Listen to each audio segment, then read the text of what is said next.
के अंधेरे में जन्नत दिखाने वाला। বলিউডের নিখুঁত অভিনেতা আমির খান, পর্দায় যাকে আমরা সব সময় আত্মবিশ্বাসী দেখি, তার জীবনেও এসেছিল এক ভয়াবহ অন্ধকার সময়। সম্প্রতি এক সাক্ষাৎকারে নিজের সেই যন্ত্রণার কথা শেয়ার করেছেন অভিনেতা নিজেই। क्योंकि तुम्हारे दिल में मेरे लिए सच्चा प्यार था ही नहीं। जब जवाब जानते तो सवाल पूछते क्यों हो? আমির জানান, প্রথম স্ত্রী রীনা দত্তের সাথে বিচ্ছেদের পর তিনি মানসিকভাবে ভেঙে পড়েছিলেন। বরুণ দাসের ডুলগ অনুষ্ঠানে তিনি স্বীকার করেন, রীনা যখন সন্তানদের নিয়ে ঘর ছেড়ে চলে যান, সেই একাকিত্ব সহ্য করার ক্ষমতা তার ছিল না। একসময় যিনি মদ স্পর্শ করতেন না, সেই আমিরই বিচ্ছেদের যন্ত্রণায় মদে আসক্ত হয়ে পড়েন। তিনি জানান, পরিস্থিতির অবনতি এমন হয়েছিল যে প্রতি রাতে তিনি প্রায় 1 বোতল করে মদ শেষ করতেন।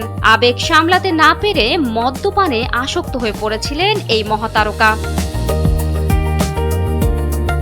তবে দমে যাননি তিনি। জীবনের সেই কঠিন অধ্যায় কাটিয়ে আজ তিনি আবারও স্বাভাবিক। 2 প্রাক্তন স্ত্রীর সঙ্গেই রেখেছেন চমৎকার বন্ধুত্ব। আমিরের এই স্বীকারোক্তি মনে করিয়ে দেয়, সাফল্যের চূড়ায় থাকা মানুষেরাও রক্তে মাংসের মানুষ, যাদের লড়তে হয় কঠিন মানসিক লড়াই।